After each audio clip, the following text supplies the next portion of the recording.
All right, class, you're all welcome. An assignment was given, Physics 101 assignment by the lecturer, and we have said several times that any assignment that is given to any department is for everybody. When the lecturer gives an assignment in a particular hall, everyone should take note of that assignment. As long as you're offering that course, you should take note of the assignment because the question can come out for you in the exam. You're all writing the same exam questions. So we want to start taking the assignment now. The good thing about this assignment is that we're not going to rush it. Lecturer gave 2 weeks for resumption to submit their submission of the assignment. So we'll start with the first question. I will take it from there. As we are solving the assignment, we'll also be explaining and teaching you. That's the advantage of what we are going to be doing. So we're not just giving you answers to the assignment. We're going to teach you how to solve it so that when you get to the exam hall, you will be doing well in the assignments. So we'll start with the questions. I believe we all have the questions. I sent the question to our general 100 level group. So you can go to our group and see the question there. Send the question there. If you are not yet on our general 100 level group, you can message us and join the group. I think the number is on the board again. 081-824-24350. So message us your name, department, 100 level, and you'll be added to the general 100 level group where you'll be getting information on our classes. Lecture also give assignment on maths 120 limit. I'll do that one tomorrow in our class. We have class tomorrow by 11 a.m. Tomorrow we have class by 11 a.m. Make sure you're around. Now, the assignment said solve the problems in exercise 1.3, 1.4, 1.7, 1.17, 1.14, 1.25 found on the pages 20 to 23 of your textbook. Okay, because of our time and we're already on record, let me just take the one I can say. Right, a ball is thrown vertically upwards. This one said a ball is thrown vertically upwards from the ground level. A ball is thrown vertically upwards from the ground level and hits the ground after 4 seconds. And hits the ground after 4 seconds. A ball is thrown vertically upward from the ground level. A ball is thrown vertically upward from the ground level and hits the ground after 4 seconds. And hits the ground after 4 seconds. A ball is thrown vertically upwards from the ground level and hits the ground after 4 seconds. We are asked to calculate the maximum height attained by the ball during its journey. We are asked to calculate the maximum height attained by the ball during its journey. We are asked to calculate the maximum height attained by the ball during its journey.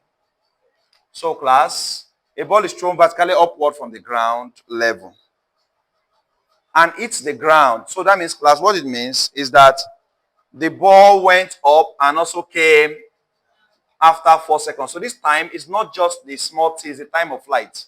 It's the time of class. The time of flight is the time taken for a ball to go up and to come down. So class, we still need to find the time to attain maximum height.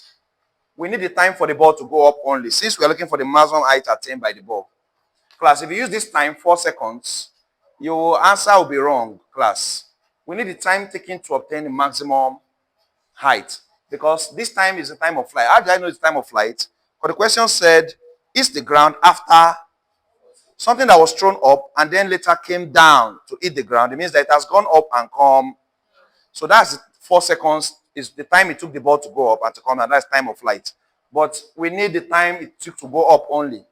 So we can use that time to attain how high did it go, the maximum height. Class, the time taken to attain maximum height, small t, we use small t to represent it. We use big T to represent the time of flight, and we use small t to represent time taken to attain maximum. Class, the small t is usually big T divided by 2. The time to attain maximum height is usually half the time of flight of a body. The time to attain maximum height is usually what? Half the time of flight of a, or it's the time of flight divided by 2. Now the time of flight is 4, divided by 2 will give you what? 2 seconds. Class, this is the time it took the ball to attain maximum height. So if this question said a ball took 2 seconds to get to the maximum height, we wouldn't have done this and we wouldn't have putting the time, right? But class, now they asked to find height. Class, you must note that when a ball is thrown up like this, we're not even giving the initial velocity u. We were not given the initial what? But we are sure that the final velocity is 0. Class, 0 meter per. Class, one thing you should know is that when a body is thrown from a ground up, the initial velocity is maximum. The initial velocity is what?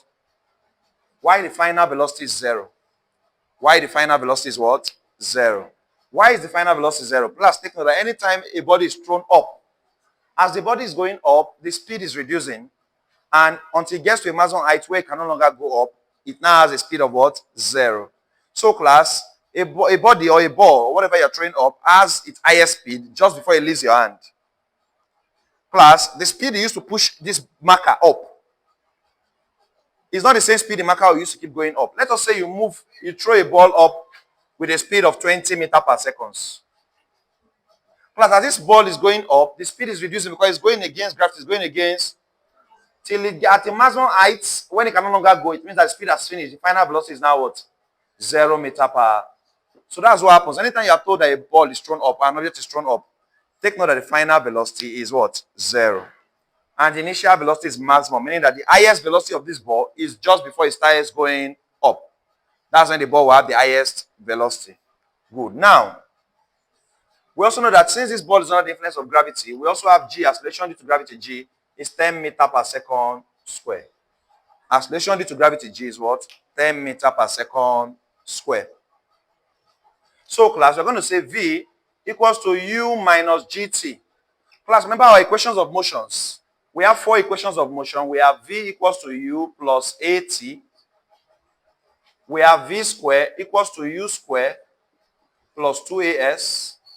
We have S equals to UT plus half AT square. And we have S equals to U plus V all over 2 into bracket T. Class, these are the 4 equations of motion. These are the 4 equations of, but these are equations of motion are for linear motion. These are for linear.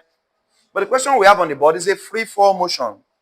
A body undergoing free fall is going up or down vertically. When a body goes up against gravity or comes down, straight down in favor of gravity, we say that body is undergoing free fall. And class, in a free fall motion, some of these parameters in the equation of motion will change. So class, if you look at that one that says V equals to U plus AT, is now V equals to U plus or minus GT. V equals to U plus or minus. Why do we say plus or minus? Because in free fall motion, there are 2 ways a body can move. It can either go up against gravity or come down in favor of gravity. So we use plus. If you tell that a body is coming down, we use what? Plus. But if you say the body is going up, we use what? Minus. When the body is coming down, we use plus. When the body is going up, we use minus. So class, this body is going up, right? So we're going to use what? Minus. We're going to use minus. Class, what's our V? Our V is 0. Our V is what? We don't know our U. We don't know our, because U is the initial velocity used to throw the ball up. Minus G is a constant 10 meters per second. What's our time taken to attain maximum height? 2. Class, let's bring U to this side. It becomes minus U equals to minus 10 times 2 minus 20. Minus 10 times 2 is minus 20. So what that means is that minus can cancel, and therefore U equals to what? 20 meters per. What a coincidence. The exact example I used, and our U is actually 20.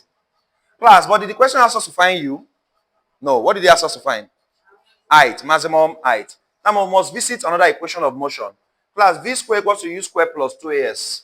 In free fall motion, is going to be V square equals to U square plus or minus 2. Instead of A, what we have? G. Instead of S, S means distance. It's going to be what? H. Class, in free fall motion, we don't use S, we use height attained. Height. In free fall motion, we don't use S, we use height. So instead of V square equals to U square plus 2AS, it's going to be V square equals to U square plus or minus 2GH. Now we're going to take plus or minus. We're going to use minus, right? Why are we using minus for this particular question? Because the body is going up. When it's coming down, we use plus, right? When it's going up, we use minus. Hello? Follow that side, please. Please come, my friend. Can you make close this door? It might reduce the sun rays on this board. Yes, you have a question? Please, when it stops recording, let me know. My battery is low. Let me know. Is this still recording? When it stops, let me know so I can. You say, I'm a bit fast. I should slow down. Okay, let's come again. Let's come. We started late, so I'm trying to like catch up.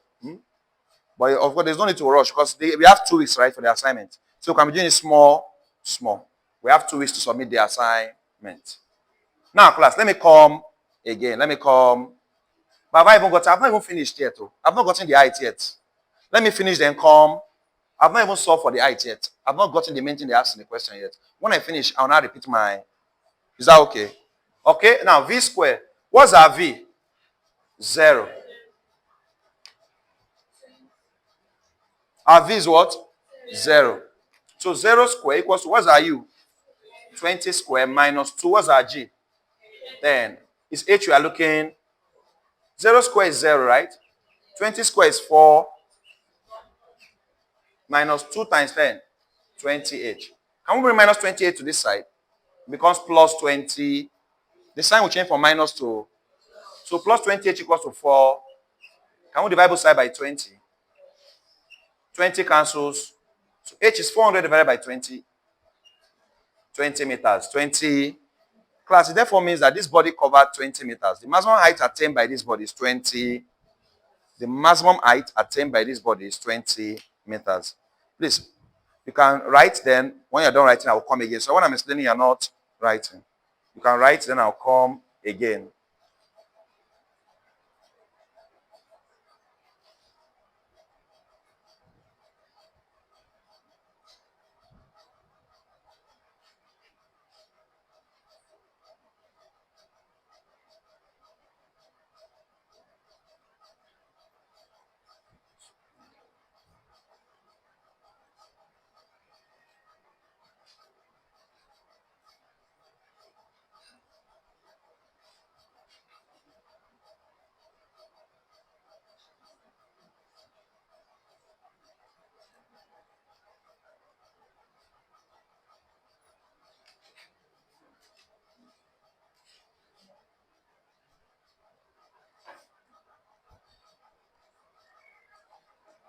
Where's that guy? Where's that guy that helped me come?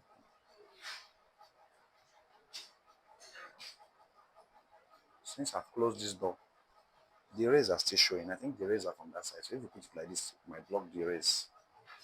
Yeah, let's take it that side. I've closed this door, so the one from this side is going. So it means that from that side. Okay. You can pause it on. Okay, I believe we are done writing. Yes, so let's explain the question again. We are told that a ball is thrown up and it took 4 seconds for the ball to go up and come down. He said after 4 seconds, the ball hits the ground, meaning that the ball has gone up and then returned to the, meaning that the time given to us is not just the time taken for the ball to go up only. It's time taken for the ball to go up and to come. And when such is the case, it means that we have been given the time of flight. What they just gave us is the time of flight. Are we together? Now, but we are asked to calculate the maximum height. You cannot use time of flight to calculate maximum height. We must find the time taken for the ball to attain the maximum height. And the time taken for the ball to attain the maximum height is half of the time of flight. That is the time of flight, big T divided by 2. Big T divided by 2. So we'll say this 4, they gave us divided by 2, gives us 2. So the time taken for the ball to attain maximum height is 2 seconds. It's 2 what? I haven't gotten the time taken for the ball to attain maximum height as 2 seconds. We know that anybody that's undergoing gravity will move under the influence of acceleration due to, and the acceleration of gravity, whether you are given it or not, is a constant, 10 meters per second square. 10 meters per second square is a constant. Now, the next question we'll ask ourselves, when the body is thrown up, it is usually thrown up with a particular velocity called the initial, which we don't have currently, we're not given currently. But class, as the body is going up, I told you that the velocity of the body keeps reducing, right? Until, because why is it reducing? Because anybody going up, it's easier for a body to come down than to go up. When going up, you face more restriction because you're going against gravity. So the speed you use to push that ball up It's not the same speed the ball will keep going up with. As it's going up, if gravity will have an influence on that speed, gravity will keep reducing the speed of that ball till it can no longer go up. And the speed now reduced to what? 0. So anytime a body is thrown up, just know that the final velocity at the maximum height means where the ball stopped going up. The final velocity is what? 0.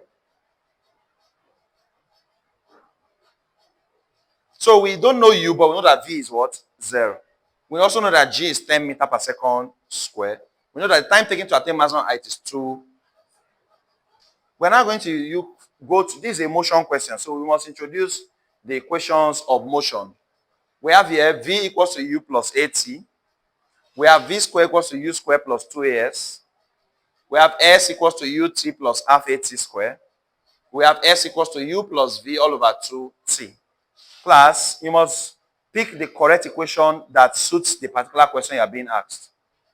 Looking at this question, I first need to go and find my u before I can get my height. Or is there any of this equation that can give me my height without my u? No.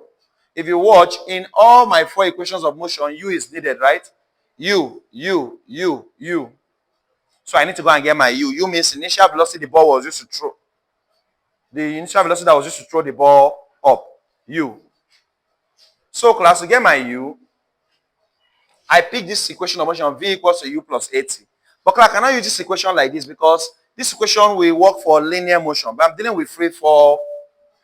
I must adapt this equation a bit. So instead of v equals to u plus at, I'm going to say v equals to u minus gt. Instead of 80, it's minus g. Because class, the truth of the matter is that instead of v equals to u plus 80, it's going to be v equals to u plus or minus. In under gravity, we don't use a, we use g, acceleration due to and time t. So it's going to be v equals to u plus or minus gt. Plus, why are we using plus or minus here? Because a body that going free fall can move in 2 directions, either going up against gravity or down in favor of. But when a body is coming down, we use plus. We use what? When it's going up, we use. So I'm going to claim this plus now because I'm going to use minus for this question. So v equals to u minus gt. And what's my v? 0. Class, notice that in the question, they never gave me my v as 0. It is your analysis of the question, analysis of the question that helps you to realize that anytime a body is going up at maximum height, the final speed must be. Because a student that has not thought well now will not have u and v. You say, I don't have u, I don't have v. How will I solve this question? It's only time they gave me. But if you look at the question very well, only one parameter they gave us, which is just time. Is your understanding of the question that brought out the other parameters? Okay, this is under gravity, so my g must be there, it's 10. Whether they gave me or my g is 10 meters per second square. Okay, but if the body is going up now, at maximum height, my final velocity is 0. Okay, I have my v. Because one thing we face is that the more parameters you have, the more chance of you getting the answer, right? Because more formulas you can use to get the answer. So v is 0, u you don't know, minus g is 10, our t is what? 2. So let's bring u over to this side. It becomes minus u equals to minus 10 times t minus 20. Eh? It has stopped. My battery is low.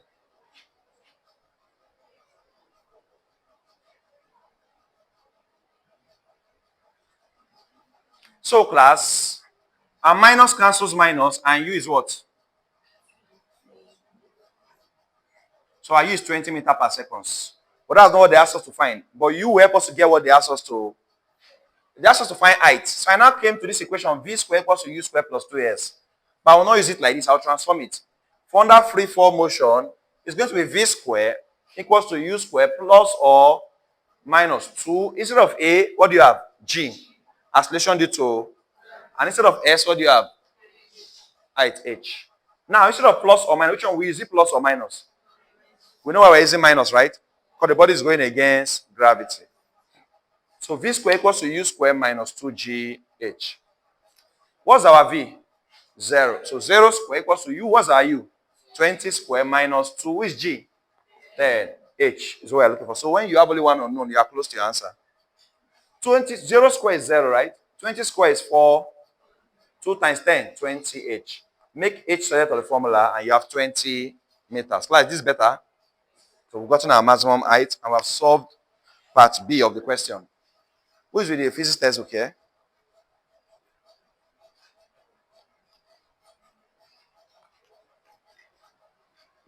We've already written it down before, right? So we can clean the board now.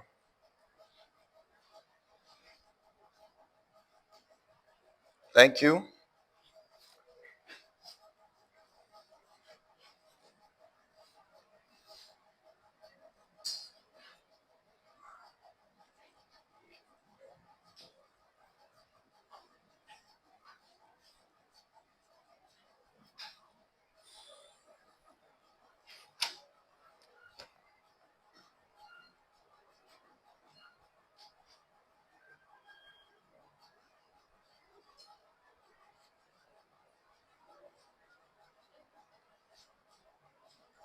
A motorist.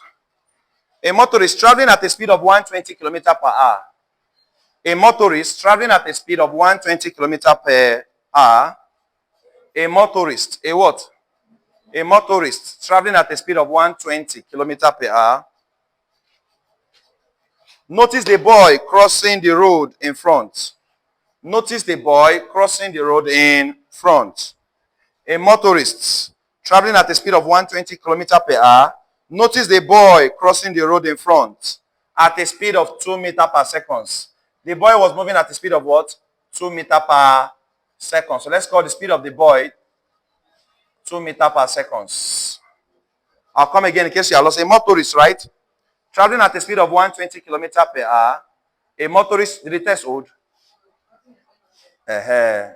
So you see, I say in this GS test, did the test hold? Why is your question telling you GS test? I'm on record. A motorist traveling at a speed of 120 kilometers per hour. Notice a boy crossing the road in front at a speed of 2 meters per second. So speed of the motorist class is 120. Let's call the speed of the motorist UM. Or let's call the speed, let the motorist be the first body. Let the boy be the second. So speed of the motorist is U1. Speed of the boy is U2. Speed of the motorist is U1. Let the motorist be the first body. Because from what I'm saying, for instance, it looks like a collision question. It looks like there's collision between the motorist and the boy. So the speed of the motorist is 120 kilometers per hour. Interesting, they gave us the speed of motorist in kilometers per hour and speed of the boy in meter per. Interesting. If the road is 10 meters wide, the width of the road is 10 meters. So this is the road.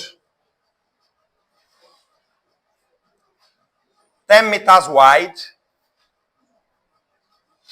So distance, 10 meters. At what point of the road will the motorist start to apply the brake? At what point of the road?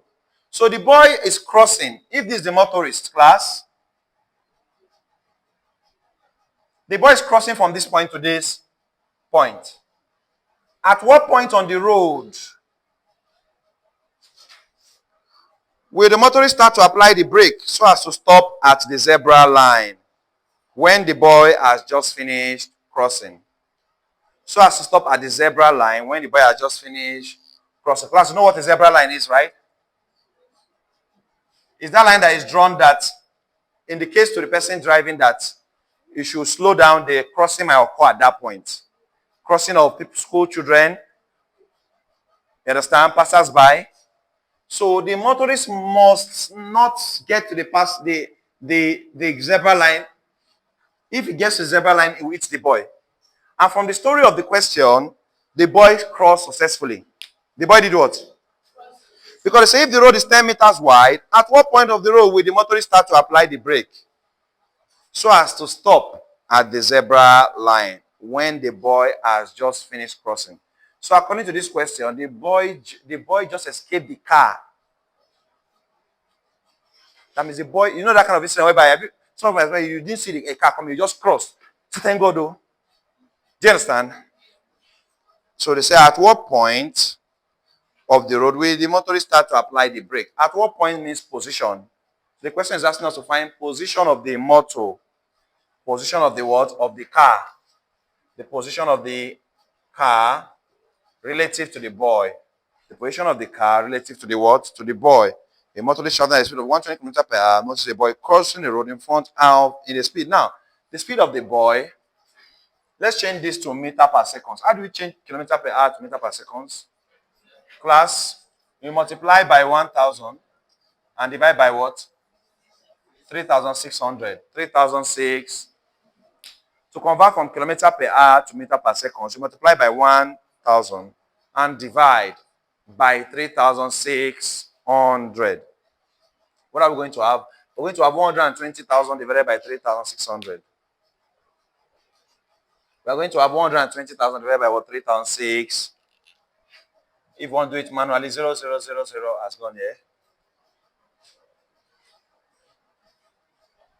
12 can go here 3. 12 can go here 10.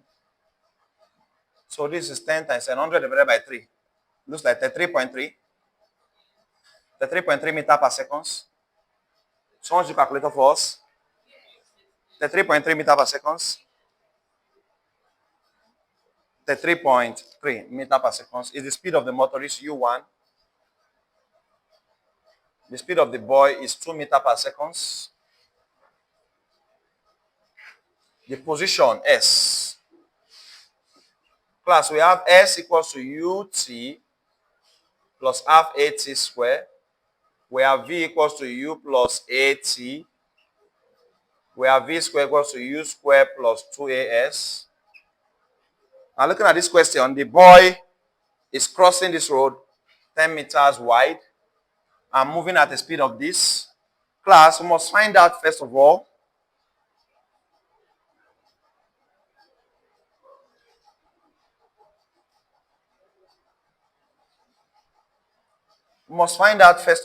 that means the boy ran 2 meters per second, meaning that the final velocity of the boy is 0.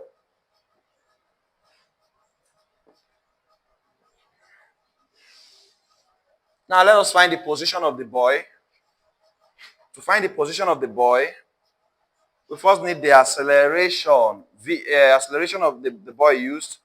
We say V equals to U plus AT. How long did the boy take to move from this point of the road to this point? If he covered a distance of 10 meters, the boy covered a distance of what? 10. S is 10 meters. If S is 10 meters, we can say S 10 equals to U. U is 2. We don't know the time. 2t plus half. We don't also know A. We don't also know what? A. We don't know A. We don't know T. But let us get V first then. Let's get V so that V can give us A and A can give us T. So we'll get V first. How do we get V? V square equals to U square plus 2AS. Who is V? We don't know. Let us not assume that V is 0. This is not free fall. Let us say that V now, V square equals to U is 2 square plus 2A. S is 10 meters. Because it crosses from this side to this. It's the car that is coming like this, but the guy is crossing like shape. The boy is the one crossing like, you are on this side of the road, you want to cross to this side, but car is coming like. So the distance the boy is covering is 10 meters, right? V is V square, so V square equals to 2 square is 4, right?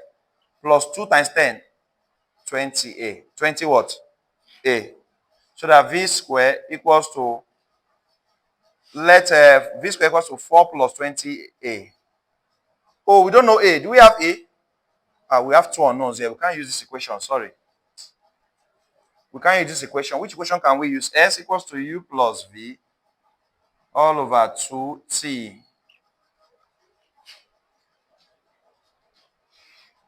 The problem now is that we don't have T, we don't have A. But we have U and we have S. Interesting. What am I not saying? Okay. I've seen it. Class, the boy ran from this point to this point and stopped. So let's say that he started moving with 2 meters per second. And let's assume he stopped here at 0. That means stop means that final velocity is 0. Final velocity is what? 0. Are you seeing physics questions? See what they're giving you as assignment. Did you give this kind of simple question in class? No. But look at the assignment.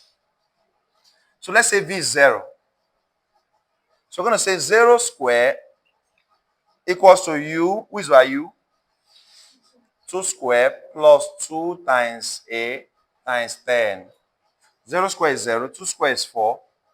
2 times 20 plus 20a. Bring 20a to this side. You have minus 20a equals to 4. Divide both sides by minus 20 to make a square of the 4 here 1, 4 here. Minus 1 divided by 5 is minus 0.2. Class, you understand why we're having minus? Because there's deceleration. There's what? Acceleration is increase in speed per unit time.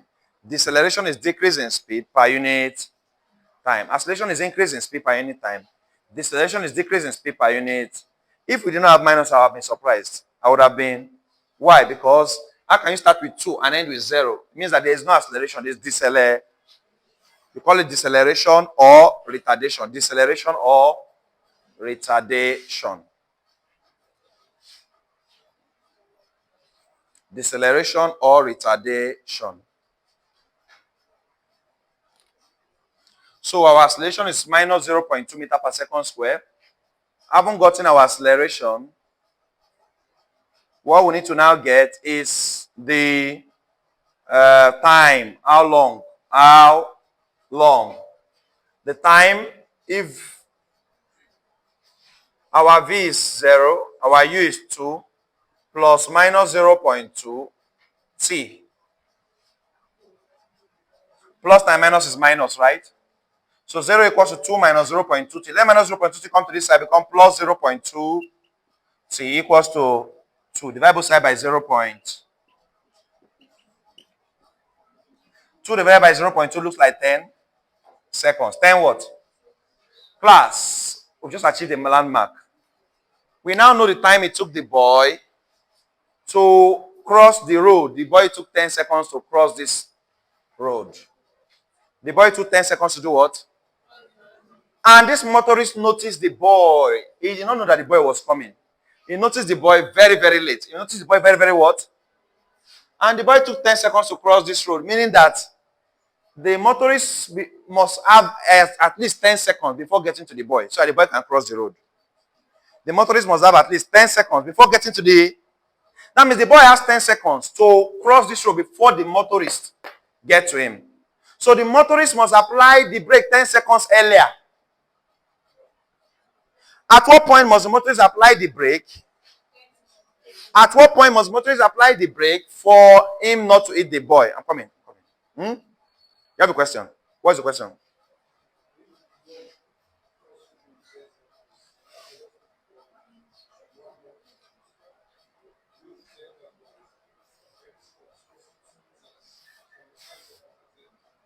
Come again? Yes, yes. Okay, our division was, we made a mistake in division. What is 2 divided by 0.2? So please, I use my head to calculate. Calculator, what is 2 divided by 0.2, class? Confirm. Maybe, what is 2 divided by 0.2? Is it 5 or 10? You say you got 5? 2 divided by 0.2?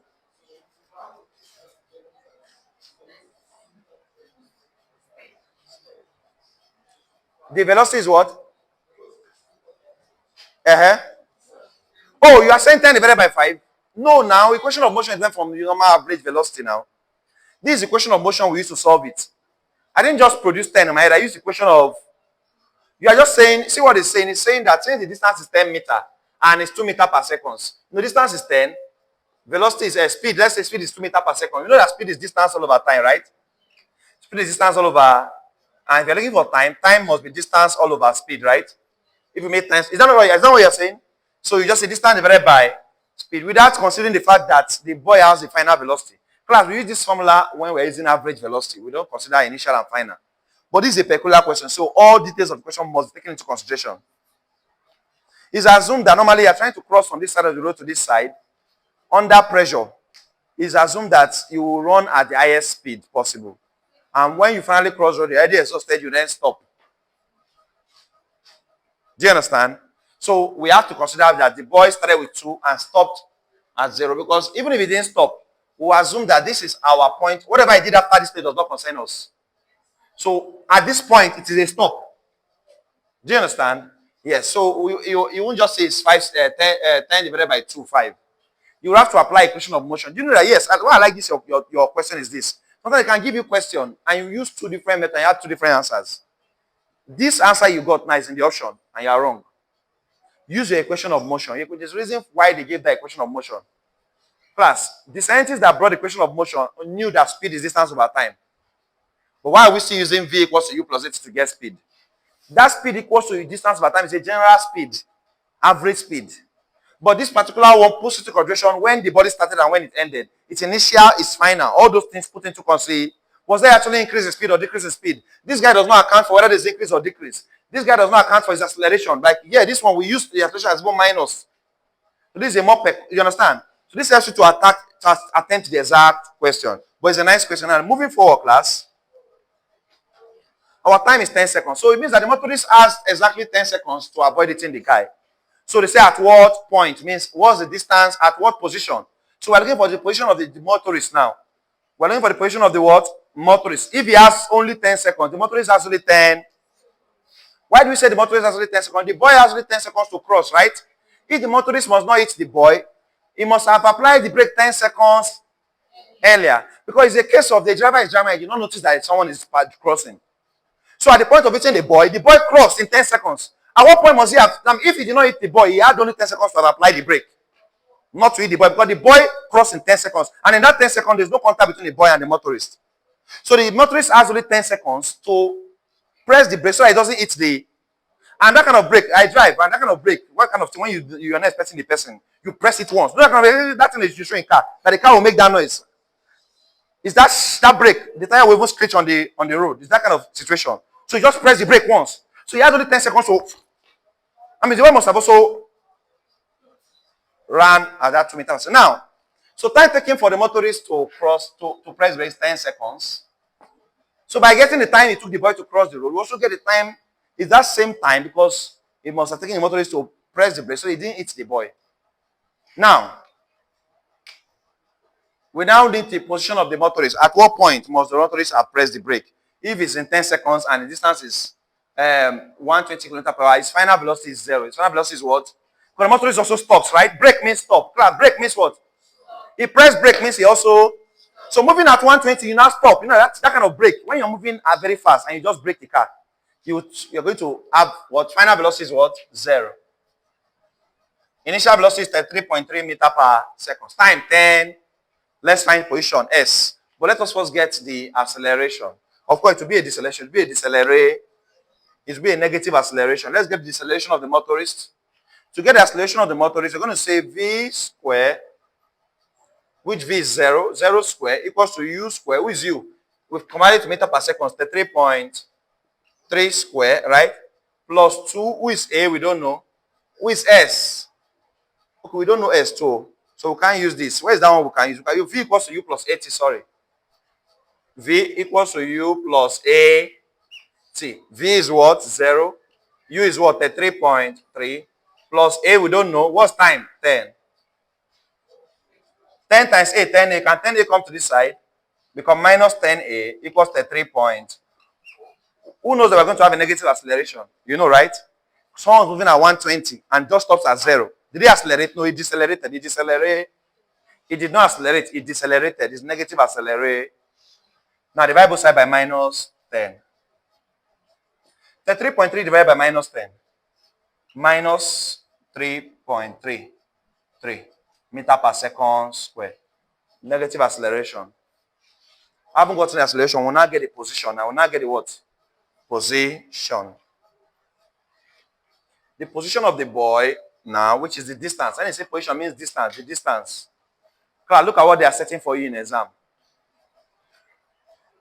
And this is what some of your colleagues are just going for only lecture. They don't go for extra class. They don't try to get extra knowledge. It's not wise. It's not what?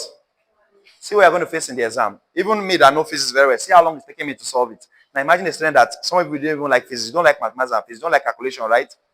What will you do with this in the exam? And this is an exam. I'm going to give the question. Lecturer gave it. Lecturer gave it in the all. So you can see. The whole board is filled up already. Just one question. And we're not even gotten the answer yet. S, the position S. The position what? S. You have a question? Okay, you're not seeing. You can come and sit here. Remember that after I will still explain again. Remember that. This is just my rough. I'm just making the question for the first time too.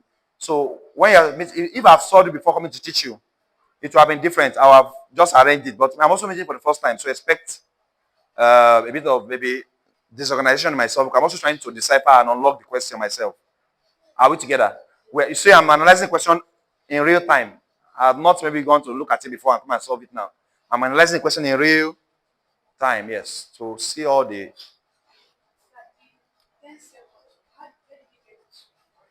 this two is 2 meters per second. Now v square equals to u square plus 2as. V is 0. 0 square. You remember the boy has a speed of 2 meters per.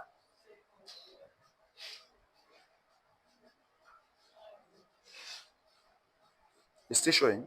It's still recording. Thank God. 10%. I thought it would have died. My battery is low. That means anytime I want to have class, I must charge my phone 100%.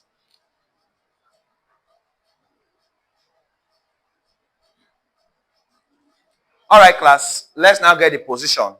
At what point must he apply the brake? At what point must he apply the brake?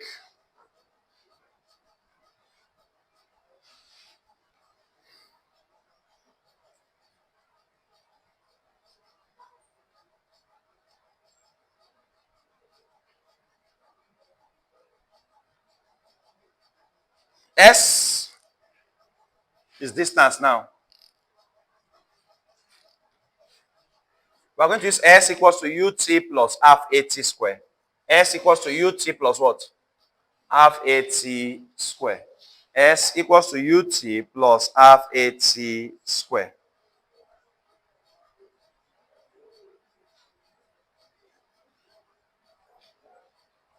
Where is that?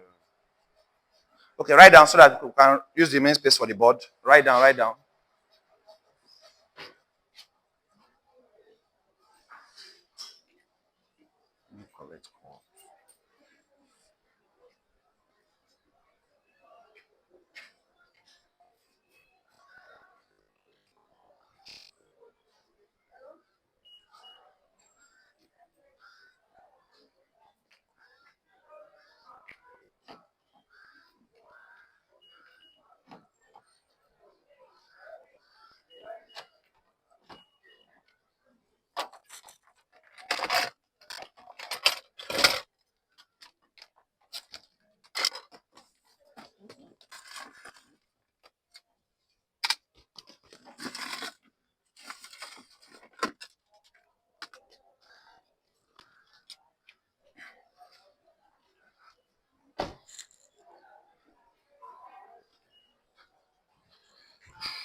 Are you going? Okay.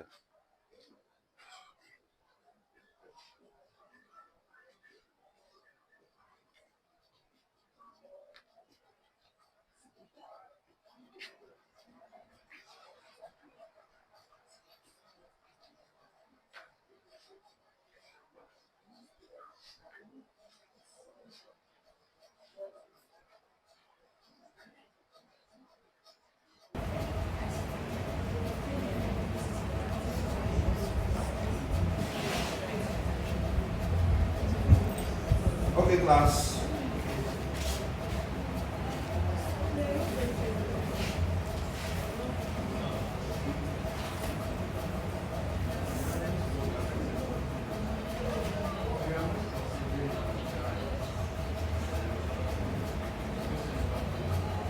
You see? They said it's a uniform motion. Let me.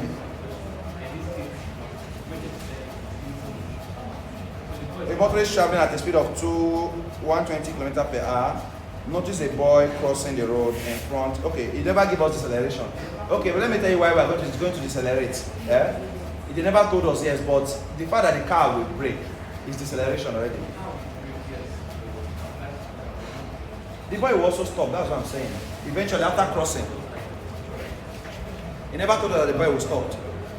But what I'm saying is, from crossing from this side of the road to this side, eventually after crossing, it's going to stop now.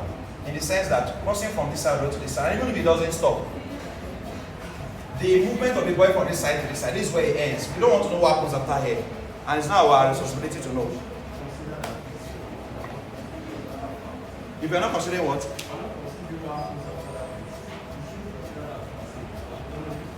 Why we consider, since we're not considering what will happen after, our own journey of the boy ends here now. Do you understand? The boy may still continue running. It's like you're the boy. No, sometimes some people have had experience where they were in the road and they kept running. You understand? But normally, if we say the boy keeps running, then we will not be able to ascertain how long the boy took to cross the road. That means you are going to now go with what he said, just divide by, no, if we divide by 5, I don't agree with that. I don't agree with that, because if you cross from here to this point, and it's going to have a final velocity of 0, it's going to stop here. We have to assume that it stops. But if it doesn't stop, how can you ascertain time when the motion is still ongoing? How can you ascertain time when the motion is still ongoing? That means you are saying that let's not assume it stopped, let's assume it kept going. So how do we ascertain the time it took to cross from this side to this side? The time it took to cross from this side to this side. So we have to assume that at the point after crossing, in a normal sense, what is expected, even the shock of you crossing a road, you stop, hey, thank God, you understand? Even waste time and cause the driver, say, hey, that's why you don't see me. Just one day to New Year, you won't end my life. You understand? You want to, normal thing is cross because your adrenaline system is active then and you flight or flight mode just so you can just, what's here? Nobody crosses the road and keeps on running. Say, thank God, I'm just running the day race. Do you understand? So, of course, if your interpretation of the question says that the boy keeps running, then that 5 will be correct. If the interpretation of the question says that the boy keeps, but if the interpretation of the question says that the boy crossed the road and the motorist was then hits the boy, we will have to assume that the journey ends after the 10 meters. After the 10 meters. Who gave this assignment? What's the lecturer's name? Dr. what? Learn the names of your lecturer class. Learn the names of your lecturer. You obviously send maybe a question to ask, sir, what do you mean? Do you understand? Send the name of the lecturer. Like there was a day we had test. Lecturer came and said, test. Everybody write down. What's the test? Write down my name. Write down my name. Those that couldn't write down the lecturer's name. Every lecturer comes for the first day and tells the students' name. I'm Dr. Oko and Dr. Charles. I'm Professor Charles, Chemistry Chem 101. I've been one of in this course, some of my other colleagues. Know the lecturer's name. Even in the exam, I'll show you one person. The last question of the paper was, what is my name? Subjective, no option. So you say, let me check option A, whether I remember. No, what is my name? What is my name? We have asked questions like this, where lecturers send the question to us, and after some people say, please, this is what you meant of yourself. Then we're able to have more direction, more insight, more what? Insight. But let us assume that the boy stops here after crossing, which is the logical, because in mathematics we don't work with emotion, we work with logic. Let's assume the boy stops here, and if the boy actually was moving with a uniform velocity, one key thing in physics question that they always tell you, anytime people with uniform, they don't fail to mention it. They won't just say traveling. If anybody moving with a constant velocity, they always mention it. I think we did this yesterday and on Monday, Tuesday. And if you see the questions I gave, when they say constant velocity, it was always mentioned. A body moving with a uniform, a body moving with a constant, they never just say traveling. That's why if you look at the motorist too, they never also use uniform. So what are we to assume that the motorist will stop but the boy will not stop? Do you understand? Yes, yes. So now, having said that, let's now continue to say, okay, look at the second part of the question. If you look at question 4, that same question, the same assignment, question 4, the train starts from rest. Go to question 4 of the lecturer's assignment. Let's try to understand the lecturer's thought. A train starts from rest and travels with a uniform. He will mention it. If you are going with uniform or constant, they always mention. It's too important to leave out of the question. My friend, are you there? I want you to be very convinced. Do you understand? Look at number 4 of that. Are you the assignment there? Go to number 4. Have you seen that? You want to say a train? A train starts from and travels with a uniform. They don't fail unless this person is not a good physics person. You can't set question on uniform and not mention uniform. You say a boy traveling uniformly or a boy travel or the boy. Let's assume the boy crossed the road with a uniform speed. It's too important not to mention uniform. There's no substitute for uniform. It's not your place to assume uniform or constant when it has never been mentioned. You should say something constant.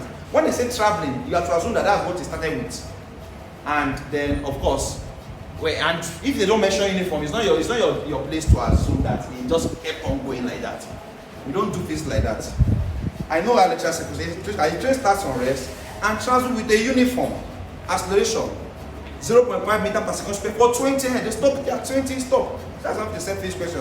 It then travels with a uniform velocity. Read that question, continue. It then travels with a uniform for another 30. That's how we set physics question. We don't just assume in physics. Are we together? Now, so if I thought you were going to be uniform, well, I'm also working. Now, continuing the question, let's round it up with the what is this one? Now, motorists start to apply this position, right? At what point on the road will the motorist start to apply the brake so as to stop at the zebra line? When the boy has just finished. When the boy has just what? He stopped. When the boy has just finished. And if he doesn't stop, the finish crossing allows us to say, okay, that's stop, finish crossing. Our own 20 meters per second, finish crossing. We don't want to know what you are doing after that. Finish means you have stopped. Finished. So there's more point and there's more reason towards him stopping than him continuing. I don't want you to take my word for it because I am your teacher. I want you to be convinced. Do you understand? The question that said finished crossing. He said, I'm not one for me. Check the question. Finished crossing. Now, moving forward. S now is in position. S equals to UT plus half AT squared. Position is equal to S. At what position? Now S, what's our U? What speed was the motor is moving? 33 points. Everything is now here. Time 10. He has 10 seconds to stop. What's our acceleration? Plus half. What's our acceleration? Minus 0.2. What's our time? 10 square. Everything is here now. 3.3 times 10 is 333. Just move decimal point 1, please. Plus. I thought the A was minus 33. Which A is this we got here? This is for the boy. Sorry. Minus 3 point. Thank you very, very much. Minus what? Minus 3.33. So that will be 1 over 2. That means you are following. That's good. You are following. 10 squared is 100. 100 divided by 2. 50, Abi. So let's call this minus 3.33 times 50 times what? Because class, follow me please. So in case you're writing, you don't know where we did the calculation. 10 squared is what? 100 divided by 2. 50 times minus 3.33. Someone should help me with the math. 333. Minus 3.33 times 50 is minus what? 160. 170. Minus 3.33 times 50. Minus 166.5. Minus 166.5. So 333 minus 166.5 is the position. The displacement of the motorist before he matched the brake. 333 minus 166.5. 166.5 meters. Class, no roads have gradations. Have you ever been traveling before? Say 30 kilometers ahead, 40 kilometers ahead. So let's say the beginning of the road is 0 till when it gets to this point. At this point on the road, that's where it stopped. For him not to have hit the boy. That's the position of the motorist. For him not to have hit the boy. The position of the motorist for him not to have hit the boy. Unlike you guys, I hope you are following us with the class. You can see a lot of brain cracking between the teacher and the student to try to understand the question. This is what they are planning for you in the exam. You can see just one business question assignment. So we are in the class working to make sure that you understand these concepts. So when they finish writing, I'll still explain this one more time so so that it can be well broken down for the students.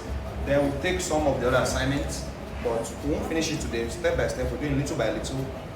The assignment is 2 weeks to submit. The lecturer knows what he gave, so that's why he gave 2 weeks. So little by little, we'll be solving it small, till we are done with all the assignments. So please, what you do for us, so that you, anytime I post videos of the class, you can be aware. Click on the subscribe button on the channel there, so that anytime, if you don't subscribe, if I post a video, you will not know, except you're on our group chat. But if you're on the subscribed members of our YouTube channel, anytime a video drops about a class, you will see it. Your YouTube will notify you. That's the advantage of subscribing. Subscribing is not meaning that you pay, it's just like click on subscribe button. Because when they just subscribe, it means pay our money, pay with it. Subscribe, just click on the subscribe. It's just like notification, tell you that, okay, they have posted a video on this assignment, go and watch. If you are not a subscribed member of my YouTube channel, you will not know when I post videos. You're going together. There will be some days you might not be able to meet up the start class. You have practical, something happened, you travel this. You know that, okay, you register for the class, your money is not wasting, but you're not coming. You are still getting the class online. So from today henceforth, we want to record all our sessions. From today henceforth, we want to record all our classes. We're recording all our classes, and to be on the channel there. Even my JAM class as well. If you are here, you're still planning to take JAM again, you don't like the course we offered, you want to take JAM, I have a private JAM class I run for students, and it was the JAM class that inspired me to also do something online, because I've noticed that I have so many people in my JAM group, but many of them are in different places. People have thought 5 years ago that I don't know what I want to write JAM, but they're not in Port Harcourt. So says, find a way, and I want you to teach this, my brother. And they're not in Port Harcourt, they're not around. I thought they're doing their time. So I said, okay, so if I want to do an online, someone gave me that, so I want to start an online class, whereby even if anybody's in any state, they can still attend your JAM and pass their JAM. So we're able to reach more people on the JAM platform. Are we together? Yes. So if you have anybody that's writing JAM, even if the person is not in Port Harcourt, but you want me to coach the person for JAM, it's your brother, your friend. So please coach this my friend for JAM. I want you to get admission. I can't coach you and you not pass your JAM, you not play your JAM.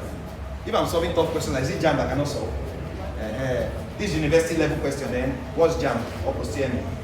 Bring them to us, I'll coach several students. Before I started teaching 100 level, it was JAM I was first teaching. I started with JAM classes, YA classes. I know people that were playing my YA class A, JAM. Fine, let me come and help university students too. So JAM is where we started from. So if you have anybody writing JAM, score 300 and above in your JAM, play your JAM. JAM is peanuts now. So even if they are not even based in this state, they can still attend the class. I will be recording all my JAM classes too and posting on the channel. They can access it, but of course they will register. My JAM classes will not be open for everybody. Not open for every.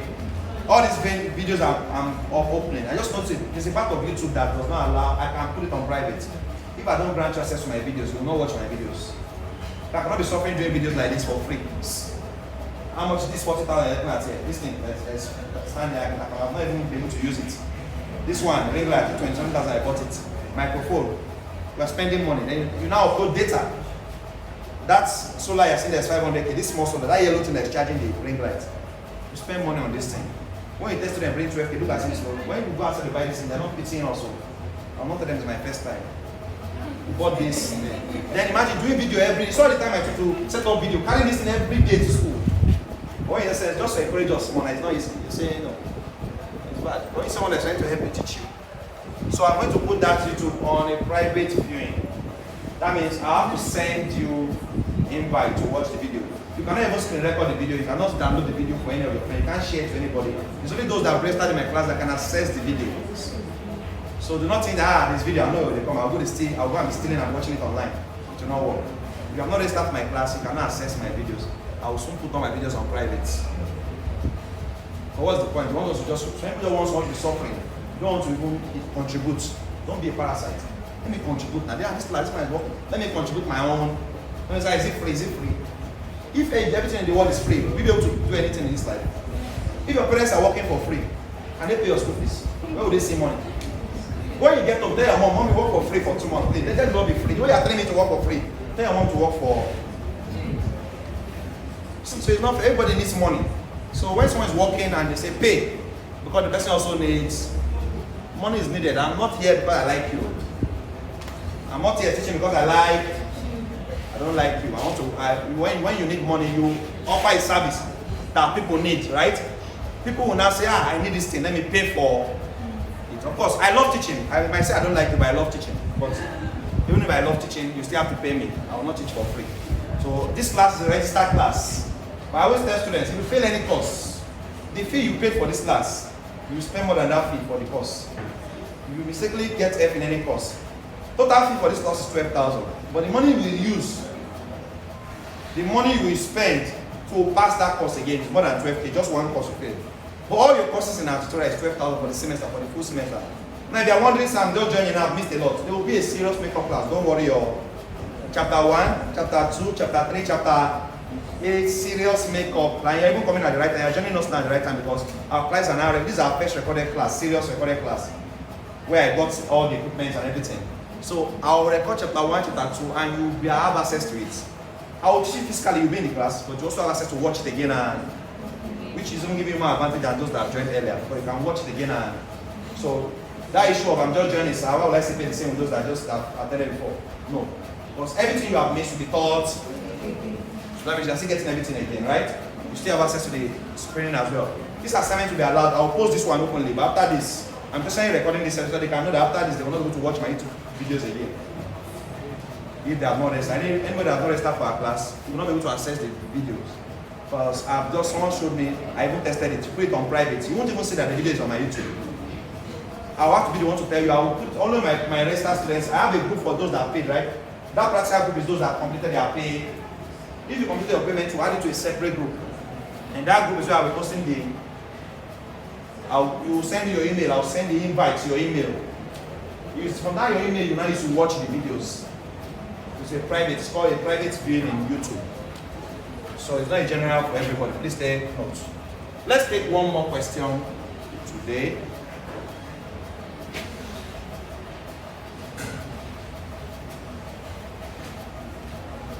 So this class is recorded. You can go and watch it, and this one will be posted for everybody. Go and watch it if you are lost anywhere, right? That's why there's a video. Go and watch it if you are lost any. Watch it again and again and again. If you are not on our WhatsApp group, my number is still on the board. Message me so I can add you. So that I can send you the link to our YouTube channel. So where is that channel? Let me go and check the channel.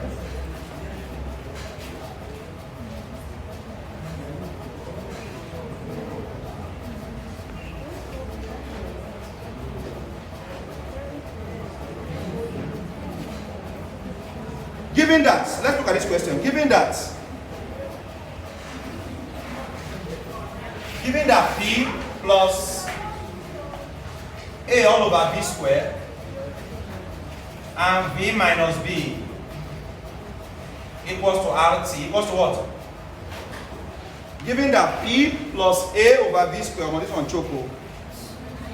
Given that P plus A over B squared, what number? This is number 4A. Given that P plus A over B squared, open bracket, B minus B equals to R, is a popular gas equation. Given that this is a popular gas equation, given that P plus A over B squared into bracket B minus B is equals to RT is a popular gas equation. Given that, look at this on the board now. After writing this, you now write is a popular gas. Given that, then you write everything on the board here. Given that, write everything on the board. You now say it's a popular gas equation. Determine the dimension of the constants A and B. Determine the dimensions of the constant what? A and B. Determine the dimensions of the constants A and B. Look at what they are setting as assignments. Determine the dimensions of the constants A and B.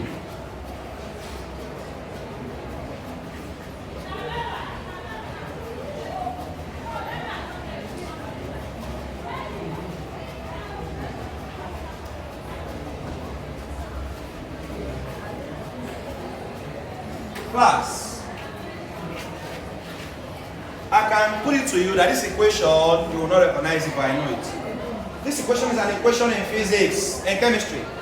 Under gas law. Under what? This is called Van der Waals equation. Were you taught anything like this in the lecture? No. For exam, I told you that the lecture alone is not a true model for preparing for your exam. You need extra help. Lecture will give you simple examples, but go ahead and give you Van der Waals equation as assignment. Plus, we have to find the value of the constants A and dimension. This is under dimensional analysis. Plus, first things first, you must recognize that P represents pressure. P represents what? V represents volume. V represents R represents gas constant. Gas. T represents temperature. T represents what?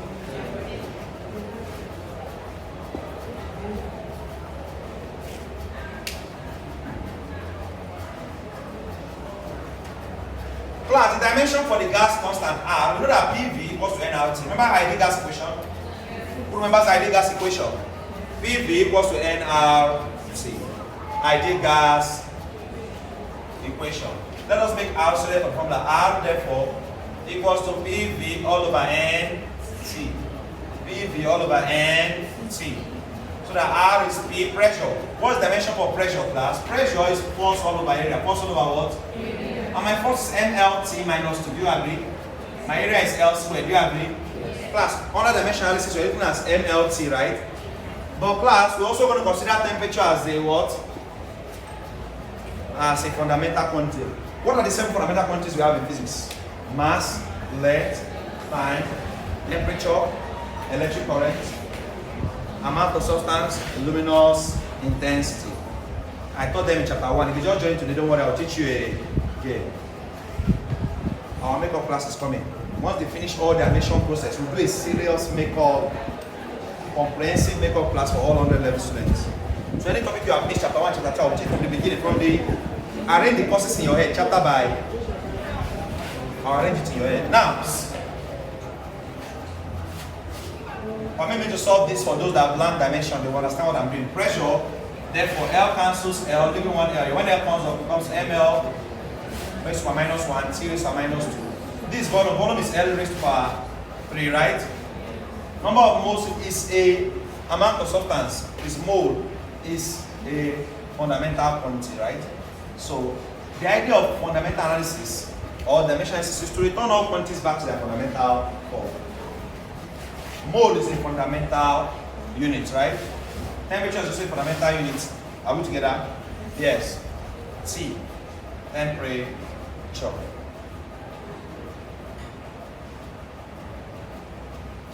So class, L raised to power 3 times L raised to minus 1.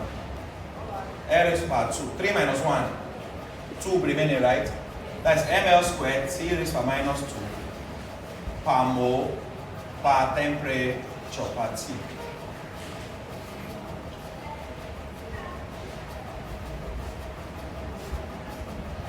You don't want to call this mole, you can call this Kelvin, because let this T not confuse this T.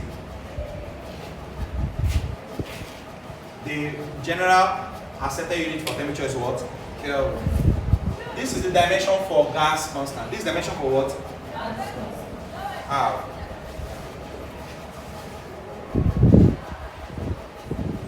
So class, pressure. We just did pressure is ml minus 1, T minus 2. Pressure is ml. But let's expand this bracket first. Let us expand this bracket first.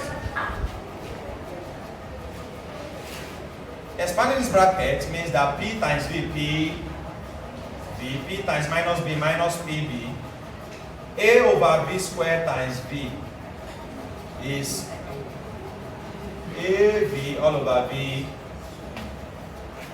V can cancel 1 V here, right? Leaving with A over, do you agree? If V cancel 1 V here, there's another V under here, right?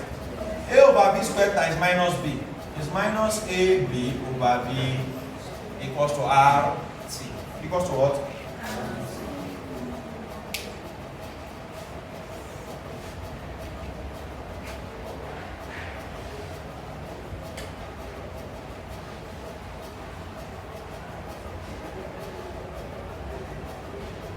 Class, for this formula to be dimensionally correct, something must give. Follow me now. Collecting like terms, those people that have A to one side, those people that have B to one, we're going to have, but we have a problem, we have one that has A and B, but there's no issue. Now we're going to have that for this formula to be dimensionally correct, it means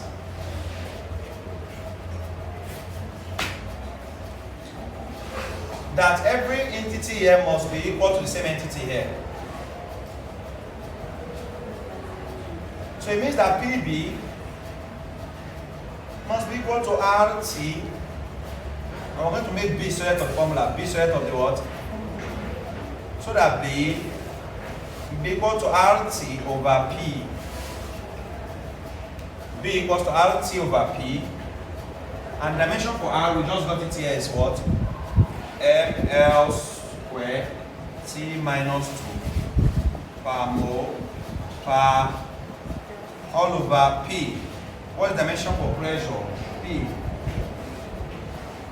Pressure P is M L raised per minus 1 T raised per minus.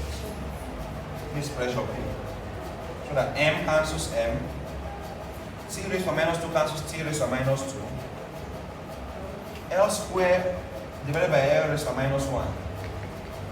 Plus, when L raised per minus 1 comes up, it becomes L raised to per plus. The sign will change to what? So we're now going to have L raised to power 3. So we're going to have L raised to power 3 per mole per. This is the dimension for what? For the constant B. What's the dimension for the constant A?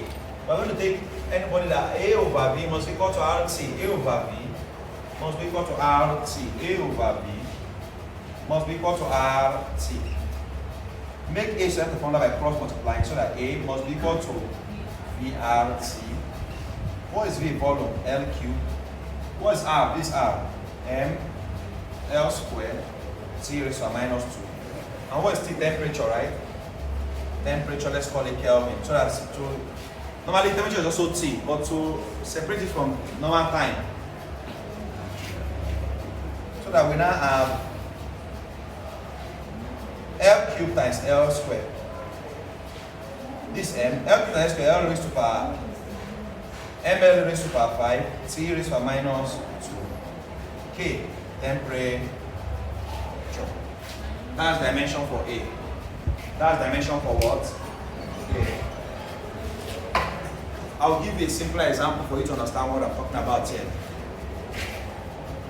There's a simpler example that helps you understand what I'm talking about here. Mole,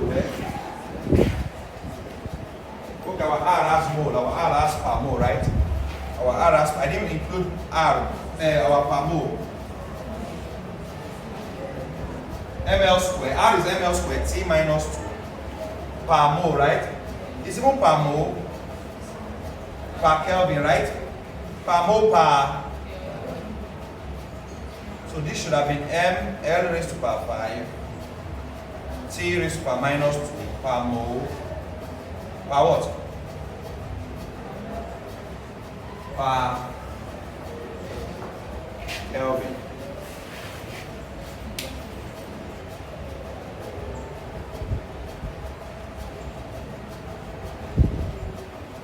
Class, if you sit down person in the exam, what do you do first? You run. You do what? You run like that boy in the Motorist. Let me tell you one smart thing you do in the exam. In every exam, lecturer make sure that everything is balanced. There are some questions that are very, very hard. There are questions that are very, very simple. There are questions that are medium difficulty, medium difficulty. I usually tell my students in an exam, start, which one do you think you should start with first?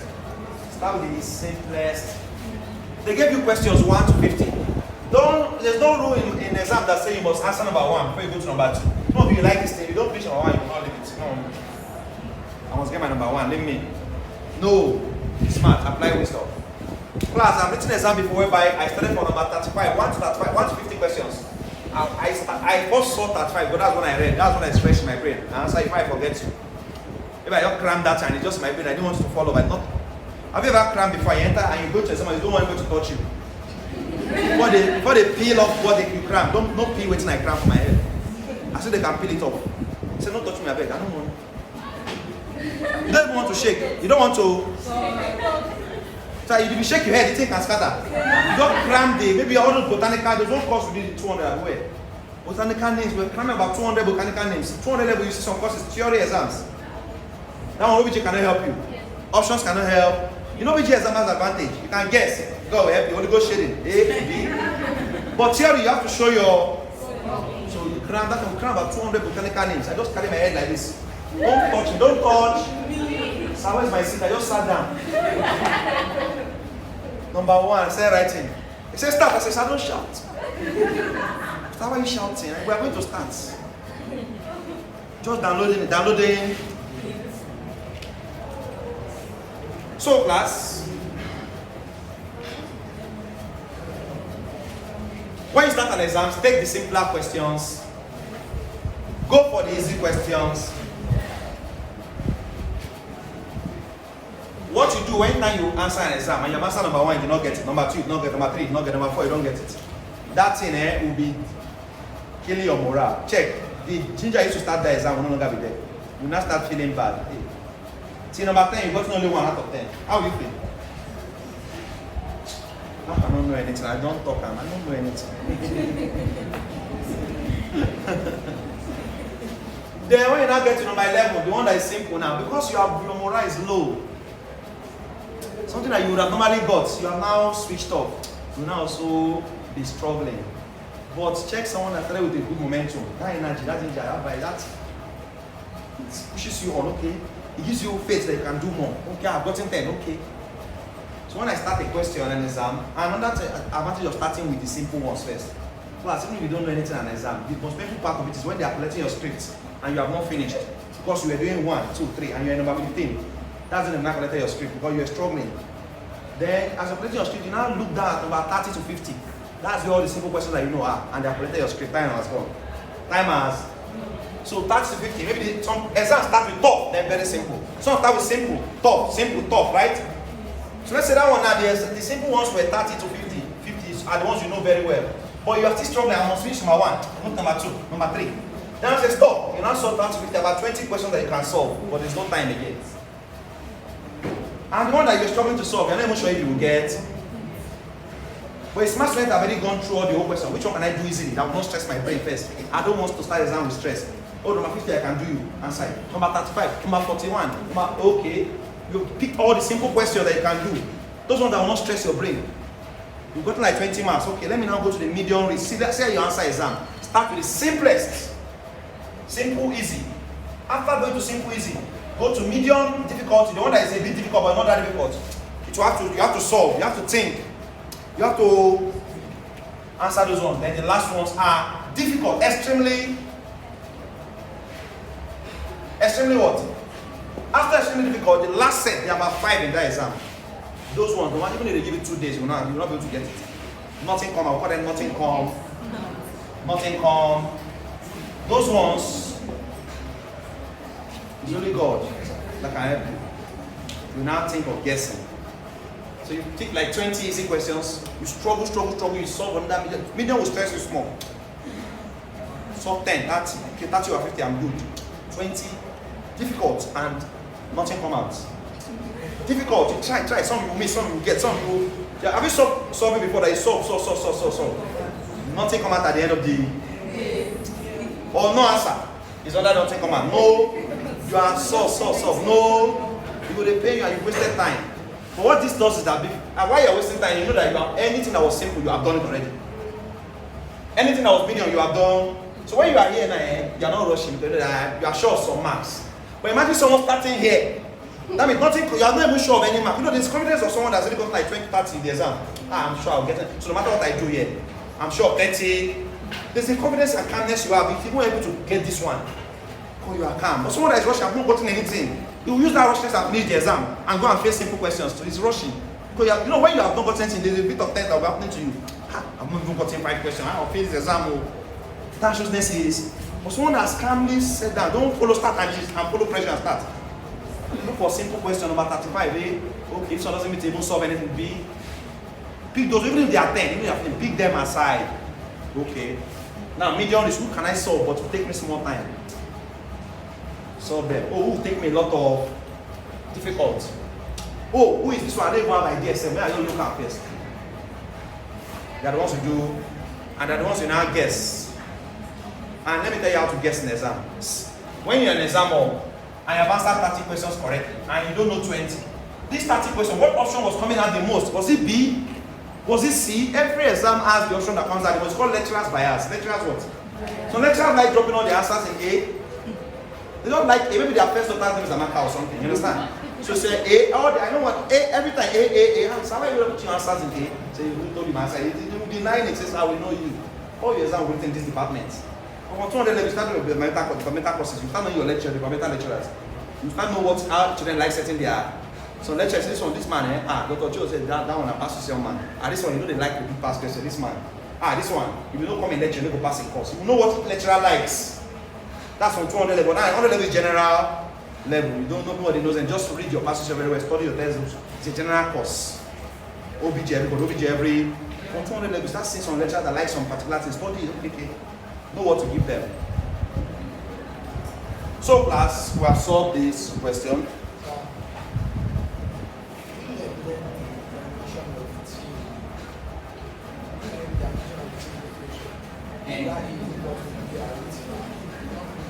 Dimension of T.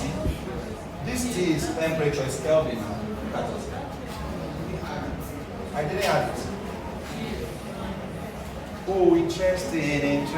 No wonder. 6. This R is coming with its own Kelvin minus 1, right? This T is Kelvin, right? Kelvin raised to power 1 and Kelvin raised to minus 1 will cancel each other out. They'll cancel each other.